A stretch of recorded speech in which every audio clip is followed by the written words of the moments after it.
The money felt heavier than it should have. Elias held the small cloth pouch in his palm, its rough fabric pressing into his skin as if it carried more than coins.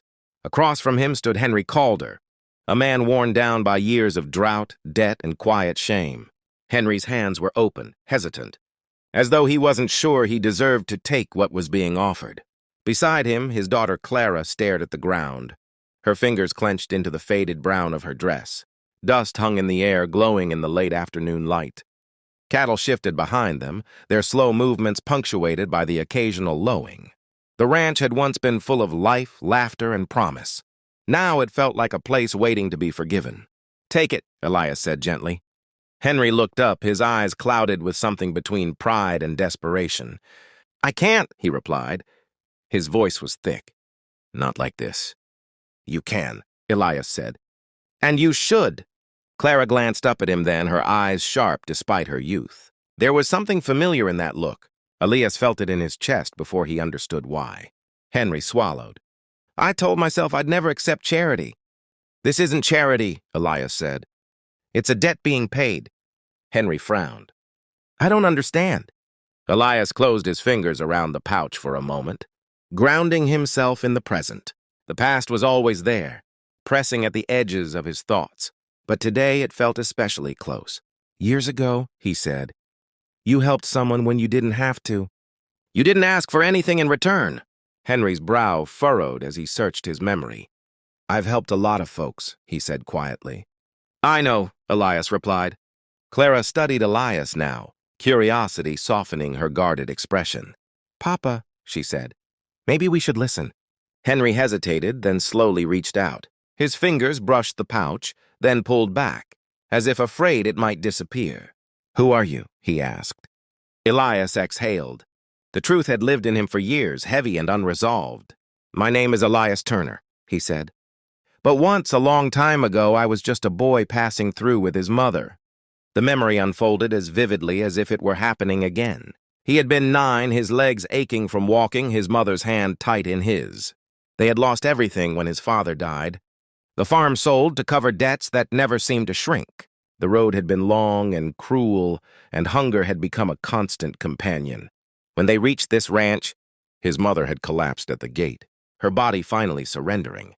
Henry had been younger then, stronger, his face unlined by regret. He had come running, lifting Elias's mother as if she weighed nothing, calling for water, for help. He had fed them, sheltered them, and never once asked for payment. When Elias's mother died 3 days later, Henry had stood with the boy as the earth closed over her, offering a kindness that had shaped the rest of Elias's life. Henry's eyes widened as understanding dawned. "The boy," he whispered. "You're the boy."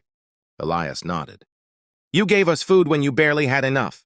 You gave my mother dignity when she had nothing left. You stayed with me when I had no one." Henry's shoulders sagged. "I remember you," he said. "You didn't speak much, just watched everything." "I learned from watching," Elias said. "I learned what it meant to be human." Silence settled between them, thick with memory. Clara's eyes filled with tears she didn't bother to hide. "We lost so much after you left," Henry said. "Bad seasons, bad choices. I tried to hold on." "You did," Elias replied. "Longer than most would have." Henry finally took the pouch, his hands trembling. "This won't save the ranch," he said softly. "I know," Elias said, "but it might give you time." Time. The word echoed in Elias's mind. Time was the one thing he could never give back to his mother. The one thing he had chased ever since, believing that if he moved fast enough, earned enough, did enough, he could outrun the ache of that loss. He had become a man of means, known for buying land, for making hard deals. People spoke of him with respect edged in fear. They didn't know the boy who still woke some nights, reaching for a hand that wasn't there. Clara stepped forward. "Why come back now?" she asked. Elias met her gaze. "Because I almost forgot who I was." Henry looked at him sharply. "What do you mean?" "I spent years building something I thought would fill the emptiness," Elias said. "But somewhere along the way I stopped seeing people. I started seeing numbers instead." Henry nodded slowly.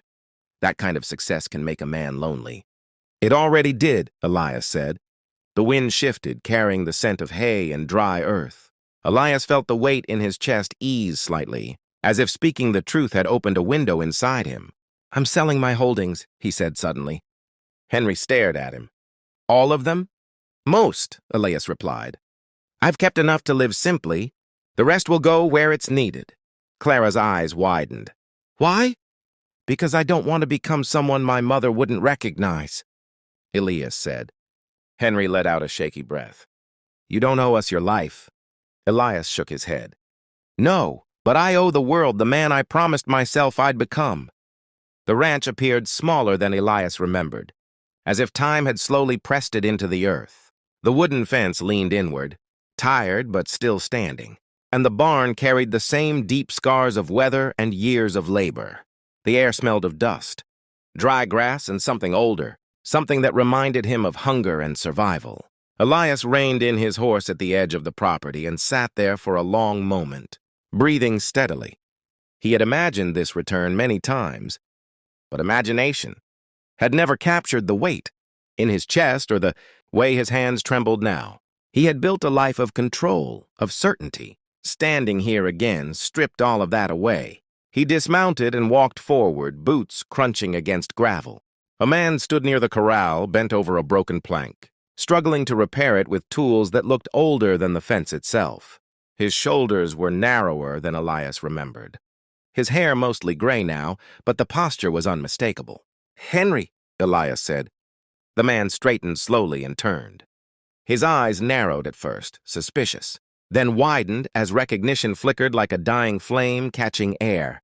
"No," Henry said under his breath. "It can't be." "It's me," Elias replied. "Elias Turner." Henry stared at him as if he were seeing a ghost. "The boy," he whispered. "You were just a child." "I was," Elias said. "You saved my life." Silence stretched between them, filled only by the distant sound of cattle and wind brushing against dry leaves. Henry's face crumpled slightly, emotion slipping through the cracks of pride he had carried for years. "I wondered sometimes," Henry said quietly. "What happened to you?" "I wondered the same about you," Elias replied. From the porch of the house, a young woman watched them. She was in her early 20s, Elias guessed, with dark hair pulled back and eyes that studied everything carefully. She stepped closer. "Papa," she said. "Who is this?" Henry cleared his throat. "This is someone from a long time ago?" Elias met her gaze.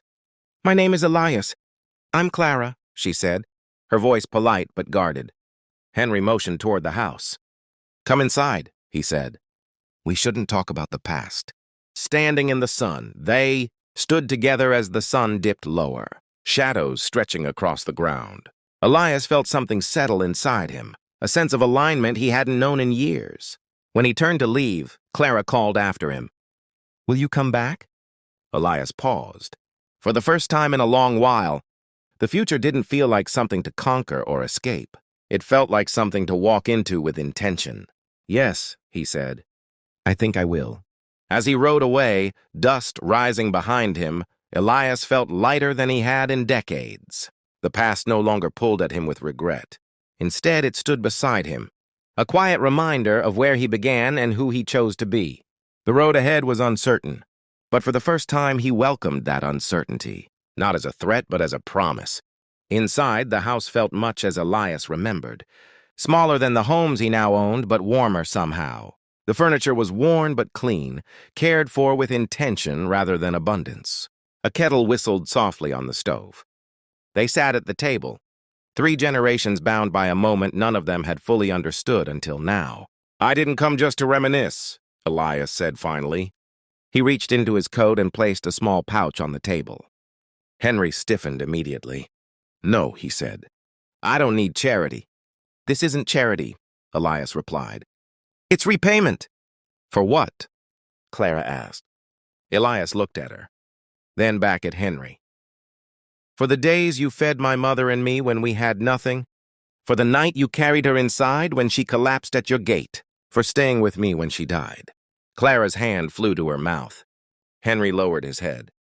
"I did what anyone should," Henry murmured. "Not everyone does," Elias said. Henry pushed the pouch back across the table. I didn't help you so you'd come back rich and try to save me. I know, Elias said softly. That's why I came. Clara's eyes moved between them. Papa, she said carefully, we're going to lose the ranch. You told me yourself. Henry closed his eyes. The truth sat heavy in the room. The land taxes, he admitted. The drought. I fought as long as I could. Elias felt a familiar ache. He had seen this before, in countless deals where desperation was just another number. This time it had a face. I won't buy the land, Elias said. And I won't own it. Henry looked up sharply. Then why are you here? Because I don't want this place, Elias replied. I want you to keep it. He slid the pouch forward again, then added a folded document beside it. The money will clear your debts. The rest is a legal trust. It ensures the land stays yours and Clara's. Clara stared at the paper as if it might vanish. Why would you do this? Elias swallowed.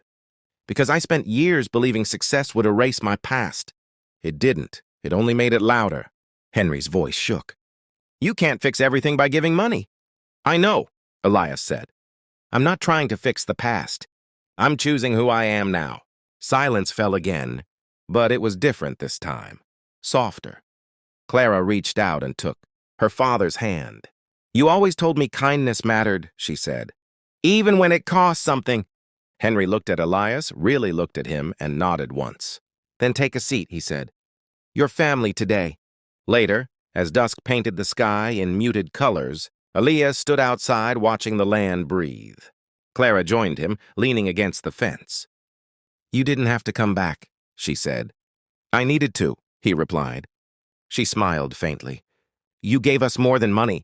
Elias thought of the boy he once was, scared and hungry, holding his mother's hand. He thought of the man he had become, powerful but empty. And now, standing here, he felt whole in a way he never had before.